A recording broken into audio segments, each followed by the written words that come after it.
नमस्कार मित्रांनो, मुरांबा मालिकेच्या आजच्या भागात आपण बघणार आहोत की जान्हवी अक्षयला म्हणत असते की अक्षय, आता तुला ठरवायचंय कुणाचा डान्स छान झालाय. मग लगेच अक्षय म्हणतो, मी काय ठरवणार आणि मुळात मी यांना काय बक्षीस देणार, माझ्याकडेच काही नाही आहे. मग अक्षय म्हणतो, तुला रिझल्टच हवा असेल तर ह्या मॅडम उत्तम नाचल्या. मग रेवा खूप खुश होते आणि रमा पण म्हणते, हो रेवा खूपच छान नाचलीस. अक्षय म्हणतो, ह्यांच्याकडे ना नृत्य कौशल्य भरपूर आहे, यांनी इकडं तिकडं हातपाय मारण्यापेक्षा यातच करिअर करायला हवं. तुला जर डान्स म्हणून निर्णय पाहिजे असेल तर ह्या मॅडम उत्तम नाचल्यात, पण माणूस म्हणून मला ही आवडते. असं ऐकल्यानंतर रेवा खूप आश्चर्याने अक्षयकडे बघ. अक्षय तिला म्हणतो, हा ही माझी बायको आहे ना, मग तिच्याबद्दल मी बायस असणारच. ही कशीही नाचली तरी मला तिचा डान्स आवडणारच. पण एक माणूस म्हणून सांगू का, तुम्ही खरंच खूप उत्तम नाचला. तांत्रिकदृष्ट्या तुमचा डान्स खरंच खूप छान होता. मी क्षणभर विसरलोच होतो की हीच ती बाई आहे जिने आम्हाला इतका त्रास दिला, इतके घाणेरडे आरोप केले आणि तिच्यामुळे आज आम्ही घराबाहेर आहोत आणि आज आमच्यावर ही परिस्थिती आलेली आहे. इतकं छान तुम्ही नाचलात, खरंच खूप छान डान्स केला, पण माझी बायको उत्तम नाचली. असं म्हणून तो रमाला घेऊन तिथून निघून जातो. त्याला आवाज देते पण तो काहीच ऐकत नाही. मग रेवाला खूप रडायला येते. इकडे रमा अक्षयला म्हणत असते की रेवा कशीही वागली तरी तिच्याकडे खूप गुण आहे. तो बघा ना, ती डान्स किती उत्तम करते, तिचं MBA झालेलं आहे आणि कॉलेजला असताना ती नाटकात सुद्धा काम करायची. आता ते सगळं सोडून काय भलत्याच्याच मागं पळते. अक्षय म्हणतो, विचित्र स्वभाव दुसरं काय, व्यक्ती जर मोठा झाल्यावर असा वागत असेल तर त्याची पाळंमुळं हमखास त्याच्या बालपणात सापडतात. पालकांनी एकतर खूप लाड केलेले असतात, नाहीतर खूप अपेक्षा ठेवलेल्या असतात. पालक सारखे कंपॅरिझन करत असतात. ते बघ ही काय करते आणि तू काय करते, आणि त्याच्यामुळे त्यांच्या मनात फक्त जिंकायची भावना तयार होते आणि मग ते फक्त जिंकण्याचाच विचार करतात.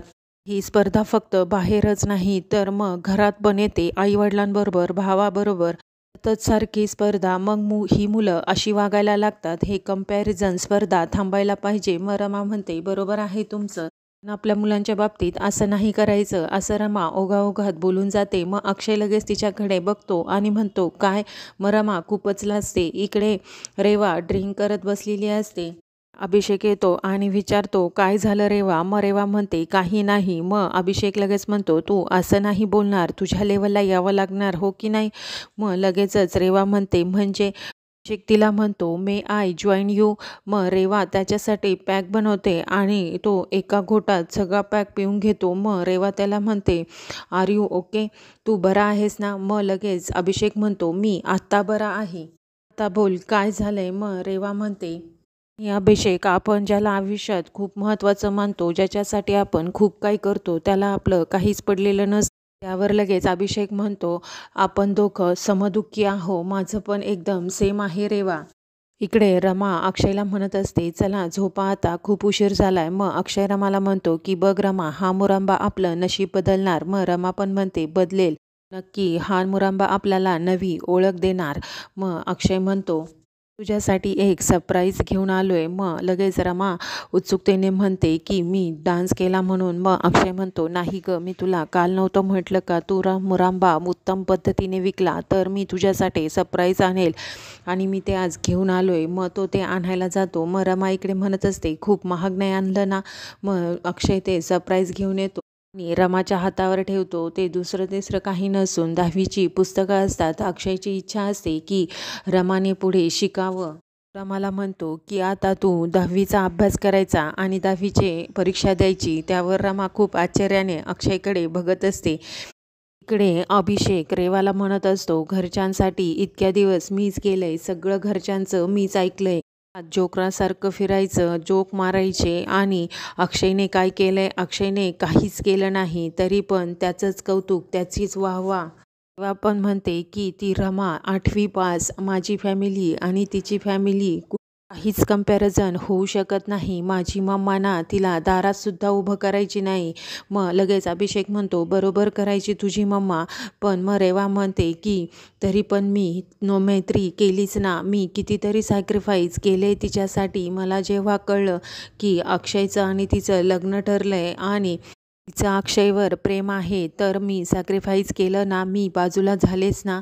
त्यावेळेस जर मी हे सॅक्रिफाईस केलं नसतं अभि, तर हे सगळं माझं असतं. अभिषेक म्हणतो आपल्यावर अन्याय झालाय. मग रेवा लगेच त्याला म्हणते झालाय कारण आपण खूप चांगलं वागत राहिलो आणि समोरचा माणूस आपल्या सर्व काही हिरावून घेऊन गेला. मग त्यावर अभिषेक म्हणतो त्यामुळंच तर संपलंय सगळं. मग रेवा म्हणते नाही अभिषेक, संपलं नाही, आता तर सुरुवात झाली. आपण ते सर्व पुन्हा मिळवायचं.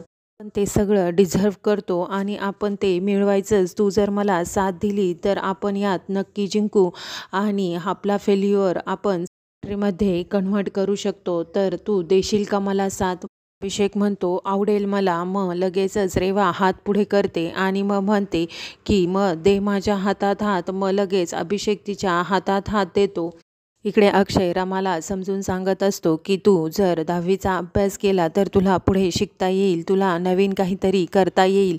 मग रमा त्याला म्हणते की मी नाही शिकणार, मी नाही देणार परीक्षा वगैरे, आता काय मी ह्या वयात शाळेत जाऊ. मग लगेच अक्षय तिला म्हणतो की शिकण्यासाठी काही वयाची मर्यादा नसते ग, लोक वयात शिकू शकतात. असे कितीतरी लोक आहेत ते बाहेरून पेपर देतात आणि त्यांचं शिक्षण पूर्ण करतात, तू पण करू शकतेस. मग लगेच रमा म्हणते आता खूप उशीर झालाय आणि वेळ निघून गेलाय. असं म्हणत ती पुस्तके सगळी अक्षयच्या हातात देते आणि म्हणते की आता खूप उशीर झालाय, मला झोपू द्या. आणि झोपताना म्हणत असते की नवरा आहे की शिक्षक, रोज नवीन एक धडा. मग अक्षय म्हणतो तू माझं ऐकत नाहीस, काय म्हणलीस? आता लगेच अभ्यासाला बसवील, चल 27चा पाढा म्हण. मग रमा खूप रागात म्हणते मला नाही येत, तुम्हाला येत असेल तर तुम्ही म्हणा. असं म्हणून ती झोपून घेते. त्यानंतर अक्षय आणि रमा झोपलेले असतात आणि तेवढ्यात त्यांचं दार वाजतं. अक्षय दरवाजा उघडतो तर पुढे रेवा असते. रेवाने खूप ड्रिंक केलेली असते, उभं पण राहता येत नसतं. मग अक्षय तिला म्हणतो की तू खूप प्यालेली आहे, रमा झोपलेली आहे आणि मी पण झोपलेलो आहे, आम्हाला डिस्टर्ब करू नको, निघितनं. मग लगेच रेवा म्हणते मला बोलायचंय तुझ्याशी. मग अक्षय म्हणतो की त्यावेळेस रमा माझ्यासोबत असेल त्यावेळेस बोल. मग लगेच म्हणते रमा तर इथेच आहे. अक्षय मला सांग, तू मला सोडून रमाच्या प्रेमात का पडलास? मला सोडून तिच्याबरोबर का लग्न केलंस? मी इतकी वाईट आहे का? मी इतका छान डान्स केला, तू मला ॲप्रिशिएट पण केलं, पण मला म्हणतोय की मला तुझ्याबद्दल काहीच वाटत नाही. काळ होता तू त्यावेळेस माझ्या प्रेमात अखंड बुडालेला होता, माझ्या मागे पुढे करायचास. मग लगेच अक्षय तिला म्हणतो थांब, मी काय तुझ्या प्रेमात अखंड बुडालेला नव्हतो आणि तुझ्या मागे पुढेही करत नव्हतो. मला तू आवडायचीस, मी तुला विचारलं, तू नाही म्हणालीस. तू त्या मुलाचा हात पकडून त्या वस्तीत राहायला गेली, तुझ्या हाताने तुझ्या आयुष्याची वाट लावून घेतलीस. उगाचच मला दोष देऊ नको. तुम्हा बायकांचं एक स्टँड असताना नो मीन्स नो. एखाद्या बाईने म्हटलं की पुरुषांनी तिच्या मर्यादा सांभाळायच्या असतात, तसंच एखाद्या पुरुषांनी पण नाही म्हटलं तर बाईने त्याच्या मर्यादा सांभाळायच्या असतात. अक्षय तिला म्हणतो रेवा तू आता एक अडल्ट आहे आणि किती दिवस अशी बांडगुळासारखी मुकादमांच्या घरात पडून राहणार आहेस? काहीतरी स्वतःच्या आयुष्याचा विचार कर, काय करायचंय त्याचा विचार कर. मग लगेच रेवा म्हणते मला काय करायचं आहे? मग अक्षय म्हणतो की हा तिथे जाऊन बस आणि विचार कर. मग लगेच रेवा म्हणते मला नाही विचार करायचा आणि मी बांडगुळासारखी नाही राहते, मी मुकादमांच्या घरी नोकरी करते. वर अक्षय तिला म्हणतो हा ठीक आहे, मला इथे तमाशा नकोय, तिकडे जाऊन बस आणि विचार कर तुझ्या आयुष्याचं काय करायचंय, तुझ्या आयुष्याची कशी वाट लावायची. मग लगेच रेवा म्हणते हो मला वाटच लावायची. असं म्हणत ती अडखळते आणि मग लगेचच अक्षय तिला म्हणतो की मला तुझी काळजी नाही आहे, मला त्या बाटलीची काळजी आहे, ह्या दाराची काळजी आहे आणि उलट तू इथे पडली आणि लागलं तर उद्या आमच्यावरच आरोप करशील की तुम्हीच मला पाडलं, तुम्हीच हे केलं.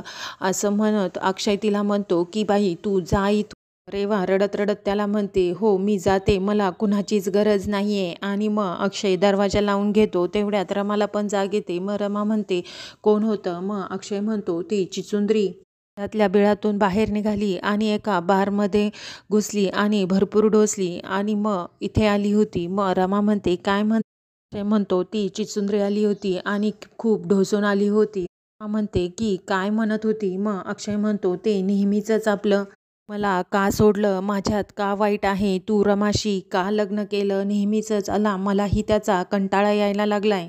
तिला सोडवायला कुठे गेलो नाही, मी तिला इथूनच जा म्हटलो, नाहीतर आता तिच्या मागे जायचं परत तीच आपल्यावर घाणेरडे आरोप केले. हां, आपल्यात काहीतरी झालं आणि ते त्याच्यापेक्षा नकोच, म्हणूनच मी गेलो नाही. मग रमा म्हणते, बरंच केलं तुम्ही. मला ना असं वाटतंय की तिच्या चुकांची जाणीव करून द्यायला तिच्या आयुष्यात कुणीतरी यायला पाहिजे. तर अक्षय म्हणतो, वाट बघ आता. दुसऱ्या दिवशी घरात आवरत असते आणि म्हणत असते की बरं झालं हे इथे नाही, नाहीतर ती शिक्षणाची तलवार घेऊन नुसते डोक्यावर बसतात. मग लगेच अक्षय तिथे येतो आणि म्हणतो की शिक्षण ही एक तलवारच असते, ज्याच्याकडे शिक्षण असतं तो राजा. तर लगेच रमा म्हणते, ह्या वयात ती तलवार हातात घेणं खूप अवघड आहे आणि ते मला नाही जमणार. मग लगेच अक्षय म्हणतो, तुला तर शिकावंच लागणार. काहीही झालं तरी आपण सोप्या सोप्या गोष्टींपासून सुरुवात करू. मग रमा म्हणते, मला नाही जमणार. मग अक्षय म्हणतो की आपण पहिला सब्जेक्ट तुझा इंग्लिशपासून सुरुवात करू. मग रमा म्हणते, माझं तर इंग्लिशशीच वाकडा आहे. अक्षय त्यावर म्हणतो की मग आता त्याच्याशीच आधी भिडायचं. मग लगेच रमा चिडते आणि म्हणते की मला काही भिडायचं नाही आहे. मित्रांनो, उद्याच्या भागात आपण बघणार आहोत की आई रेवाला म्हणत असते की मला माहीत आहे आणि तुला माहीत नाही. त्यावर रेवा खूप चिडते आणि मग आजीला म्हणते की तुम्ही घरात काम करणाऱ्या मुलीबरोबर माझी कंपॅरिझन करताय. मग लगेच आजी तिला म्हणतात की ती फक्त घरात काम करणारी मुलगी नाहीये. इकडे अक्षय हे सगळं ऐकत असतो आणि अक्षय मनातल्या मनात म्हणत असतो की हिरा हा हिराच असतो. त्याला कितीही कोळसा म्हणून नवलं तरी त्याची आज ना उद्या चमक दिसतेच. मित्रांनो, असेच मालिकेतील नवीन नवीन अपडेट्स जाणून घेण्यासाठी आमचा चॅनल मराठी साईरामला नक्की लाईक आणि सबस्क्राईब करा. धन्यवाद.